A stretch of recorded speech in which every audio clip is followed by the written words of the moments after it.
الصبح بدا من طلعته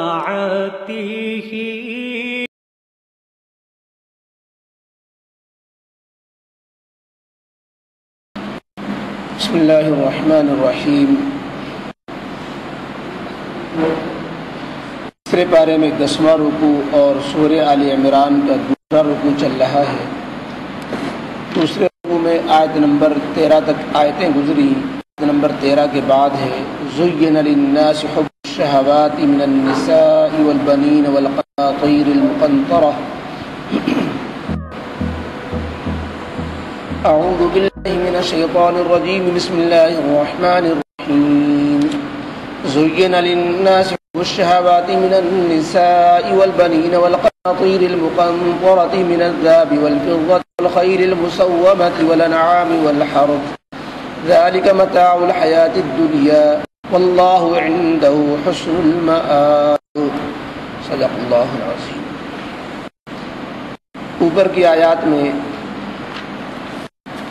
کافروں کو جس بات کی تنبیہ کی گئی تھی کہ مال و متاع دنیا میں مال و متاع دنیا کے ساز و سامان کتنی بھی بڑی تعداد میں ہو جائیں، اس سے اللہ کی رضا کو نہیں حاصل کیا جا سکتا، اور یہ چیزیں خسارے کے سبب بنتی ہیں۔ دنیا کے اندر بھی بعض دفعہ اللہ کی پکڑ آ جاتی ہے، ورنہ آخرت کا خسارہ وہ یقینی ہے۔ چنانچہ گزشتہ آیتوں میں غزوہ بدر کا واقعہ اشارے میں ذکر کر کے اس بات کا نمونہ پیش کر دیا گیا کہ اللہ رب العزت کو ناراض کرنے کے بعد نہ تو جتھا کام آیا، نہ ساز و سامان ہتھیار کام آئے، اور نہ تعداد نے کوئی فائدہ کیا، بلکہ اللہ رب العزت کی دنیا کا عذاب دنیا ہی میں ان پر ٹوٹ پڑا۔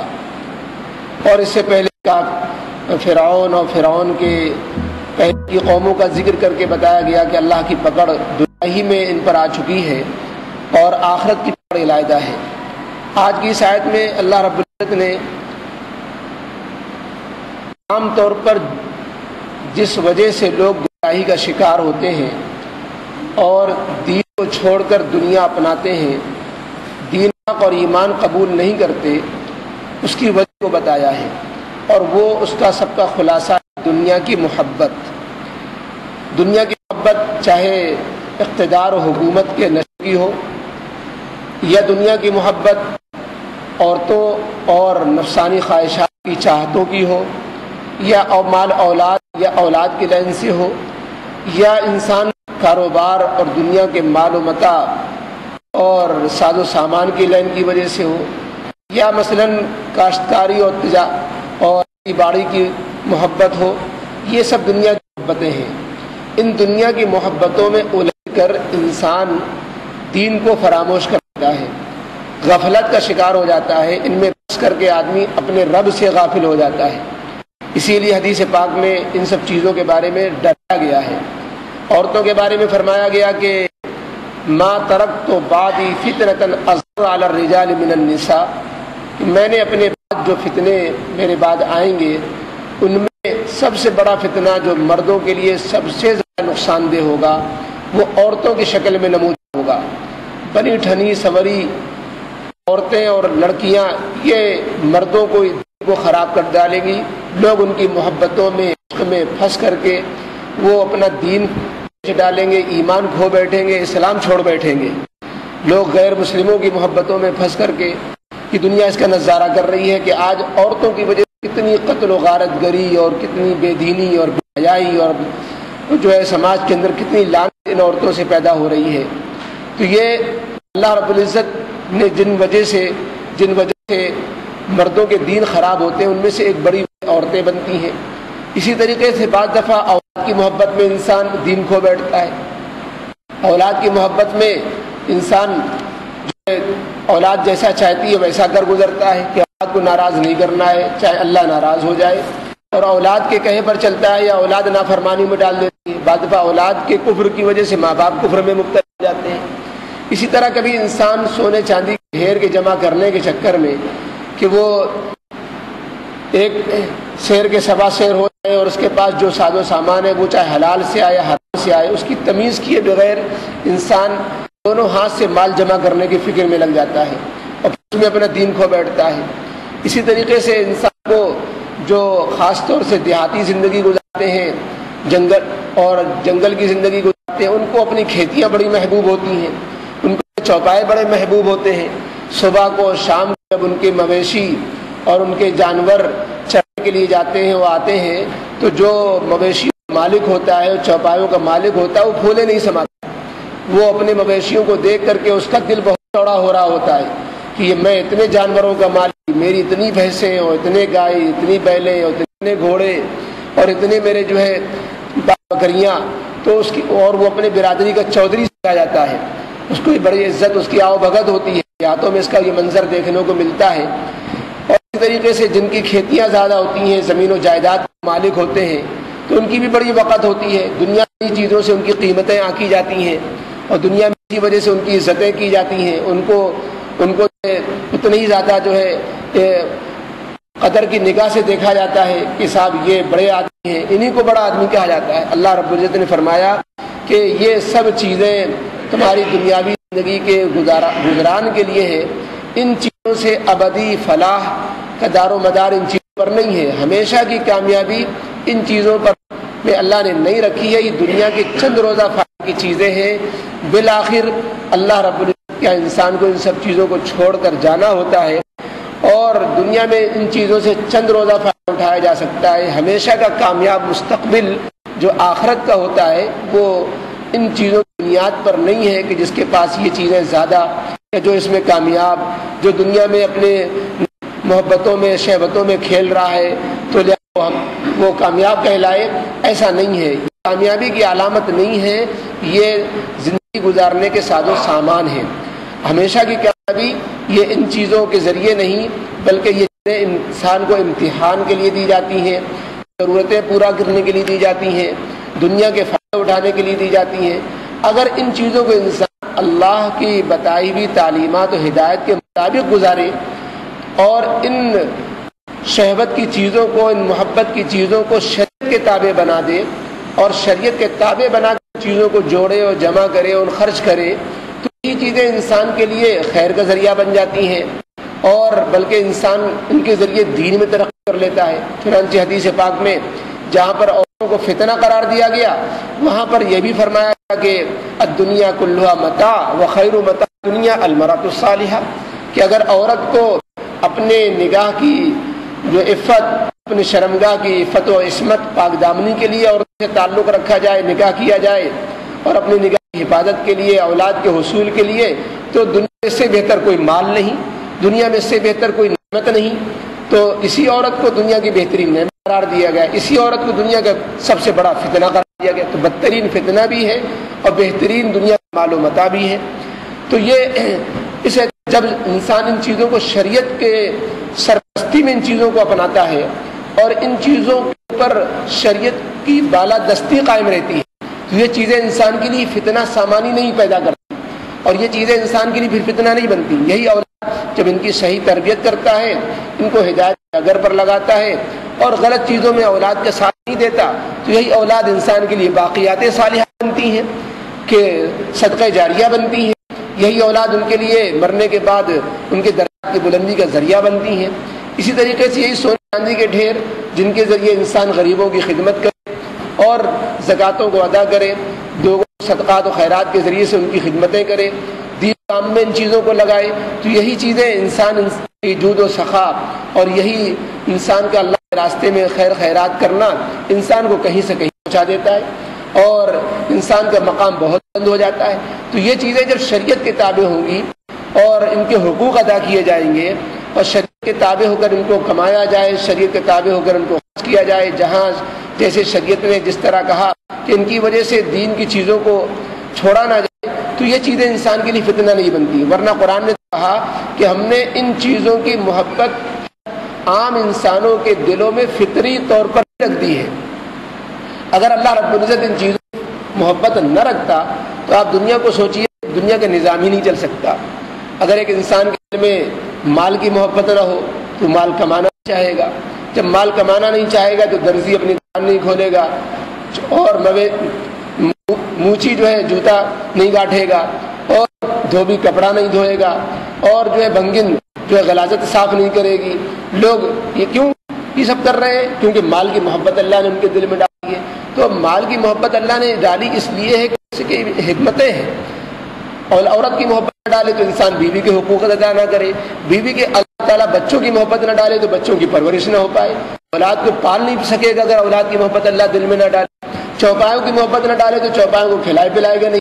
اسی طریقے تو یہ ان چیزوں کی محبتیں اللہ نے ڈالی اسی حکمت سے تاکہ دنیا کا نظام اور دنیا کا کارخانہ خوبصورتی سے چلتا رہے. ہاں اس محبت کے اندر اعتدال کرنا چاہیے, اس محبت میں غلو نہیں کرنا چاہیے. اسی طریقے سے اللہ نے ان چیزوں کی محبتیں ڈالی تاکہ انسان آخرت کی ان نعمتوں کی قدر پہچانے کہ دنیا کی نعمتیں جب انسان سمجھے گا برتے گا, پھر جب آخرت میں یہ نعمتیں اسے ملیں گی تو پھر انسان کو قدر ہوگی کہ وہ نعمتیں کچھ بھی نہیں تھیں اور یہ نعمتیں جو آخرت میں ملیں ہیں یہ سب کچھ ہیں. تو جب نعمتوں سے موازنہ کرے گا, دونوں کا مقابلہ کرے گا, تب اسے آخرت کی نعمتوں کی قدر معلوم ہوگی. اسی طریقے سے اللہ تعالیٰ نے ان چیزوں کی محبت دل میں ڈالی تاکہ بندوں کو آزمایا بھی جائے. دوسری آیتوں میں اس بات کی اطاعت فرمائی گئی کہ ہم تمہیں یہ سب مال و متاع اس لیے دیں تمہیں آزمائیں کہ تمہارا ان چیزوں کے ساتھ سلوک کیا رہتا ہے. ان کی محبت میں اللہ کی محبت کو کم کر دیتے ہو یا ان چیزوں کی محبت میں اعتماد رکھتے ہو کہ اللہ کی محبت کو ان چیزوں کی محبت غالب رکھتے ہو اور اللہ کی محبت کو اس پر بڑھا کے اللہ کے حکموں کو پامال نہیں ہونے دیتے. تو یہ اللہ تعالیٰ کی طرف سے امتحان بھی ہوتی ہیں. تو عام طور پر ان چیزوں کی محبت میں مبتلا ہو کر انسان اپنے دین کا سودا کر بیٹھتا ہے اور مسلمان اپنے اعمال سے غافل ہو جاتے ہیں. کافر لوگ دین قبول کرنے سے رک جاتے ہیں. ایک واقعہ بھی لکھا ہے امام فخر الدین رازی رحمۃ اللہ علیہ نے محمد ابن اسحاق کی سیرت ابن ہشام کے حوالے سے کہ ایک جو وقت نبی کریم علیہ السلام کی خدمت میں جا رہا تھا نجران سے مدینہ منورہ, جس میں 60 بڑے بڑے عیسائی تھے اور ان میں ان کے بڑے پادری تھے. ان میں سے جو ان کا جو پادری سب سے بڑا پادری تھا ابو حارثہ بن علقمہ. تو ابو حارثہ بن علقمہ کا جو خچر تھا, جو سواری تھی, اس نے ٹکر کھائی اور اس کو کچھ چوٹ سی لگی. تو اس کا بھائی چچیرا بھائی کرز ابن علقمہ بول اٹھا اور اس نے نبی کریم علیہ الصلوۃ والسلام کے لیے بد دعا بولا تعیس العبد یا تعیس العبد, جس سے مراد یہ تھی کہ وہ نبی پہ بد دعا ہو جن پر ان کو ہم مقابلہ کرنے کے لیے ملنے کے لیے جا رہے ہیں کہ ان کی وجہ سے ایسا ہوا, نعوذ باللہ. تو ابو حارثہ بن علقمہ نے اس کو لقمہ دیا کہ ان کو اس طرح مت کہو, تمہاری ماں تم کو ایسی بات نہیں کہنی چاہیے. تو اس نے کہا کیوں, تم ہی تو جو ہے کہتے ہو کہ محمد غلط ہے. کہ نہیں ہم ان کو غلط نہیں کہہ سکتے, ہم تو ان کو اپنی کتابوں اور انجیل تورات کے مطالعے کے اعتبار سے ان کو سچا سمجھتے ہیں. تو کرز ابن علقمہ نے کہا پھر قبول کیوں نہیں کر لیتے, پھر ان سے بحث کرنے کیوں چل رہے ہو, ان کو مان کیوں نہیں لیتے, پر ایمان کیوں نہیں لے آتے. تو پھر اس نے جو جملے کہے اس سے تائید ہوتی ہے اس آیت کی. اس نے کہا ہؤلاء الملوک, بات یہ ہے کہ جو دنیا کے بادشاہ ہیں جو ہمیں بڑے بڑے چڑھاوے چڑھاتے ہیں, پادری ہونے کی وجہ سے جو ہماری جیبیں بھری ہیں اور بڑے بڑے مال یہ ہماری خدمتوں میں پیش ہوتے ہیں, کہ اگر ان کو اگر محمد پر ایمان فلو آمنا بمحمد صلی اللہ علیہ وسلم, اگر ہم محمد پر ایمان لے آئیں گے لأخذوا منا كل هذه الاشیاء, تو یہ سارے چڑھاوے ہم سے واپس لے لیے جائیں گے اور ہمارے مالی پوزیشن خراب ہو جائے گی, ہماری عزتوں میں بھی بٹا لگے گا, ہماری وہ مدراٹ رہے گی, نہ قوم ہمیں پوچھے گی اور نہ یہ مال و متاع ہمارے پاس رہیں گے. حالانکہ اس کا جھوٹا خیال تھا. اللہ رب العزت پھر چند دن کی آزمائش کے بعد پھر جو اللہ تعالیٰ کی طرف سے فتوحات ہوتی ہیں والوں کو, اس کا اس نے خیال ہی نہیں کیا. تو بہرحال اس کی وجہ سے یہ چیزیں رکاوٹ بنی. تو اللہ تعالیٰ یہی فرما رہے ہیں کہ انسان کے لیے, اکثر انسانوں کے لیے ان چیزوں کی محبت بعض دفعہ انسان کو دین سے رکاوٹ کا ذریعہ بن جاتی ہے. اور ان چیزوں کی محبت اللہ نے فطرت میں رکھی ہے, آزمانے کے لیے بھی اور دنیاوی حکمت کے لیے بھی. اب انسانوں کا کام یہ ہے کہ اب شہوت کو شریعت پر غالب نہ ہونے دے, بلکہ شریعت کو شہوت پر غالب کرے اور غلبہ دین کو غلبہ دے, جو اللہ کی محبت کو, ان چیزوں کی محبت کو غالب نہ ہونے دے. اگر ایسا کر کے چلے گا تو ان چیزوں کا نقصان اس کو نہیں ہوگا, ورنہ ان چیزوں کے میں پڑھ کر کے پھر اپنے دین کا اور آخرت کا نقصان کر بیٹھے گا. آگے آیت میں اسی کو بیان کیا گیا ہے, دنیا کی ان محبتوں میں ریجھنے والوں, تم آخرت کی نعمتوں کو سوچو. آخرت میں جو نعمتیں ملیں گی یہ نعمت اس کے مقابلے میں کچھ نہیں ہوگی. تم تو اللہ کے اپنے اچھے انجام اور اچھے مستقبل کی فکر کرو جو ہمیں کی کامیابی دلانے والی چیز ہے۔ فرمایا زُيِّنَ لِلنَّاسِ حُبُّ الشَّهَوَاتِ مِنَ النِّسَاءِ وَالْبَنِينَ، عام انسانوں کے لیے ان چیزوں کی محبت خوشنما کر دی گئی جن کو ان کے نفس چاہتے ہیں۔ شہوات کے معنی نفس کو چاہنے والی چیزیں، اور حب معنی محبت، تو زُيِّنَ خوشنما کر دی گئی عام انسانوں کے لیے حب شہوات، ان چیزوں کی محبت جن کو ان کے نفس چاہتے ہیں، یعنی من النساء عورتوں کی محبت، والبنین بیٹوں کی محبت۔ اللہ نے بیٹوں کا ذکر کیا کہ عام طور پر انسان کے دل میں بیٹیوں کے مقابلے میں بیٹے کی چاہت زیادہ ہوتی ہے۔ ہر انسان جو ہے یہی چاہتا ہے کہ ہمارے بیٹے پیدا ہو، اور بیٹیوں کی پیدائش پر اس کو اتنی خوشی نہیں ہوتی۔ تو اللہ تعالیٰ نے انسانوں کے نفس جو کے دل میں جو چیزیں ہوتی ہیں، اللہ نفس کے دل کی باتوں کو جاننے والے ہیں، تو عام طور پر جو چیزوں سے محبتیں زیادہ ہوتی ہیں ان کا ذکر فرمایا۔ والبنین، اور بیٹوں کی محبت، والقناطیر المقنطرہ من الذهب والفضہ، ذهب سونا، فضہ چاندی، سونے اور چاندی کے لگے ہوئے ڈھیر۔ قناطیر قنطار کی جمع ہے، قنطار کہتے ہیں 40,000 درم چاندی، 40,000 درم چاندی کا ایک قنطار ہوتا ہے، اور اس کی جمع ہے یہ کہ سونے چاندی کے لگے ہوئے ڈھیر، کی زبان میں ہم کہہ سکتے ہیں کہ نوٹوں کے بورے اور نوٹوں کے گڈھے اس کے پاس ہو، اس کو یہ لگتا ہے کہ اس کی چاہت ہوتی ہے کہ میرے پاس یہ ہو، یہ خزانے ہو، چاہے وہ استعمال کچھ نہ کر سکے۔ والخیل المسومہ، اور ایسے گھوڑے جو نشان زدہ ہوں۔ نشان زدہ کا ایک مفہوم تو یہ ہے کہ بعض گھوڑے ایسے ہوتے ہیں جن کی پیشانی اور پاؤں پہ کچھ سفید نشانات ہوتے ہیں، دیکھنے میں بڑے اچھے معلوم ہوتے ہیں، تو قدرتی نشان لگے ہوئے گھوڑے ایک معنی، اور نشان لگے ہوئے گھوڑے کے دوسرے معنی یہ ہے کہ وہ لوگ کچھ علامتی نشانات اچھے گھوڑوں پہ لگا دیا کرتے تھے۔ اور ایک تیسرے معنی حضرت عبداللہ ابن عباس نے بیان فرمائے، مسومہ کا لفظ تسویم سے بنا ہے، عربی میں اس کے معنی آتے ہیں جنگلوں میں چرنے کے، کہ وہ گھوڑے جو جنگلوں میں چر رہے ہوتے ہیں تو مالک کو بڑے اچھے معلوم ہوتے ہیں۔ اور ایک معنی مجاہد رحمۃ اللہ علیہ سے یہ منقول ہے کہ خیر المسومہ کے معنی ہے وہ گھوڑے جو خوبصورت ہوتے ہیں۔ مسومہ کے معنی خوبصورت کیا آتے ہیں، خوبصورت گھوڑے، بڑے فربے اور موٹے گھوڑے۔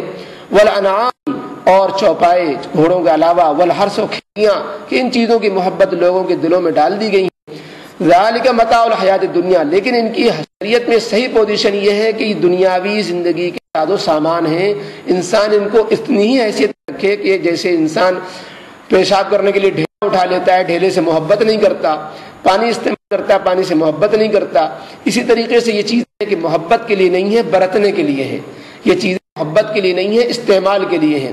واللہ عنده حسن المآب، محبت کرنے کی چیز تو اللہ کی ذات، اور اللہ ہی وہ ذات ہے کہ اسی کے پاس اچھا ٹھکانہ ہے، اچھا ٹھکانہ چاہیے تو ان چیزوں کی محبت بجائے اللہ کی محبت کو اپنے دل میں سمائے۔ اللهم صل على سيدنا وحبيبنا وشفيعنا محمد وعلى آل سيدنا محمد وآله وصحبه وبارك وسلم۔ ربنا ظلمنا أنفسنا وإن لم تغفر لنا وترحمنا لنكونن من الخاسرين۔ ربنا لا تزغ قلوبنا بعد إذ هديتنا وهب لنا من لدنك رحمة إنك أنت الوهاب۔ اللهم إنا نسألك العفو والعافية في ديننا ودنيانا وأهلنا وأموالنا۔ اللهم إنا نعوذ من مال يكون علينا وبالا۔ اللهم إنا نعوذ بك من امرأة تشيبنا قبل المشيب۔ اللهم إنا نعوذ بك من ولد يكون علينا وبالا۔ اللهم إنا نعوذ بك من جهد البلاء ودرك الشقاء وسوء القضاء۔ وصلى الله تعالى على خير خلقه محمد وآله وصحبه أجمعين برحمتك يا أرحم الراحمين۔